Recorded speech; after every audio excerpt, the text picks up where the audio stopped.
আসসালামু আলাইকুম। আজকে আমি আপনাদের সাথে একটি গুরুত্বপূর্ণ বিষয় নিয়ে আলোচনা করব। সেই বিষয়টি হচ্ছে বিএনপি এবং বাংলাদেশ জামাত ইসলামী যেই ভুলটি করলে আওয়ামী লীগ এবং শেখ হাসিনা আবারও ক্ষমতায় আসবে। চলুন এই বিষয়টা নিয়ে আমরা জানার চেষ্টা করি।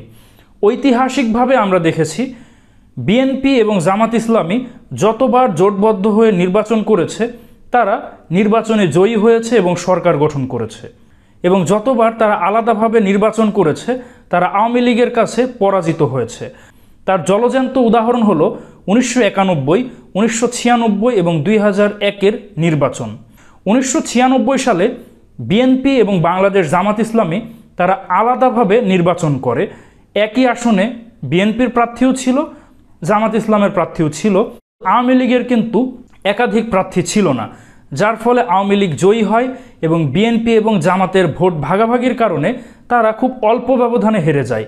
সেখানে আমরা অনেক ক্ষেত্রে আমরা দেখি মাত্র কয়েকশো বা কয়েক হাজার ভোটের ব্যবধানে আওয়ামী লীগ জয়ী হয়। আর নির্বাচনে একটি ভোটের ব্যবধানে জয়ী হওয়াও যা, কয়েক হাজার ভোটে জয়ী হওয়াও একই কথা। সে 1996 সালে আওয়ামী লীগের এই কাজটি হয়েছিল। সে নির্বাচনের ফলাফল দেখলেও বুঝতে পারবেন যে বিএনপি এবং জামাত ইসলামী যদি জোটবদ্ধ হয়ে নির্বাচন করত তাহলে বিএনপি কিন্তু ক্ষমতায় আসতো। সে 1996 সালের সে নির্বাচনে আওয়ামী লীগ পায় 146টি আসন, বিএনপি পায় 116টি আসন, জাতীয় পার্টি পায় 32টি আসন এবং বাংলাদেশ জামাত ইসলামী পায় মাত্র 3টি আসন। কিন্তু আওয়ামী লীগের সরকার গঠনের জন্য 150+ আসনের দরকার ছিল। তারা জাতীয় পার্টির সাথে জোটবদ্ধ হয়ে সরকার গঠন করে। তাহলে আপনারা বুঝতে পারছেন যে বিএনপি এবং জামাত ইসলামী তারা যদি আলাদাভাবে নির্বাচন করে তাহলে এভাবে অল্প ব্যবধানে বিএনপি এবং জামাত ইসলাম তাদের কাছে হারবে এবং আওয়ামী লীগ এবং তার সমমনা দলগুলো জোটবদ্ধ হয়ে নির্বাচন করে তারা ক্ষমতায় আসবে। আপনারা যদি 1991 সাল এবং 2001 সালের দিকে তাকান তাহলে এই ব্যাপারটা বুঝতে পারবেন।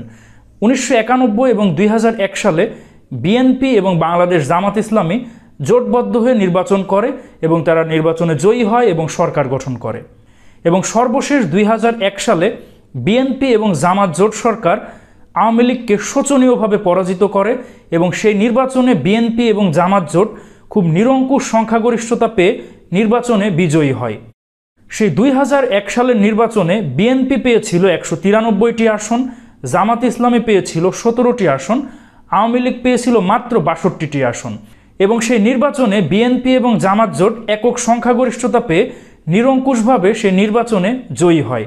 সুতরাং আমরা ঐতিহাসিকভাবে দেখতে পাচ্ছি যখন বিএনপি এবং জামাত জোটবদ্ধ হয়ে নির্বাচন করে তারা খুব নিরঙ্কুশভাবে নির্বাচনে জয়ী হয়। আর যখনই তারা জোট ভেঙে আলাদাভাবে নির্বাচন করে, যার ফলে একই আসনে একাধিক প্রার্থী থাকার দরুন তাদের ভোট ভাগাভাগি হয়ে যায়, সেই নির্বাচনে অ্যাডভান্টেজ পায় বাংলাদেশ আওয়ামী লীগ। এবং তখন জাতীয় পার্টি এবং বাংলাদেশ আওয়ামী লীগের যত সমমনা দল রয়েছে তারা তাদের সাথে জোট করে নির্বাচনে জয়ী হয়, যেটা আমরা 1996 সালের নির্বাচনেই কিন্তু দেখেছি। তো দর্শক মণ্ডলী, বিএনপি এবং জামাত ইসলামী 1996 সালের মতো সেই একই ভুল যদি আবারও করে সামনের নির্বাচনে, তাহলে কিন্তু সামনের নির্বাচনে আওয়ামী লীগ আবারও জয়ী হবে এবং সরকার গঠন করবে। এই বিষয়ে আপনাদের কি অভিমত অবশ্যই কমেন্টে জানান।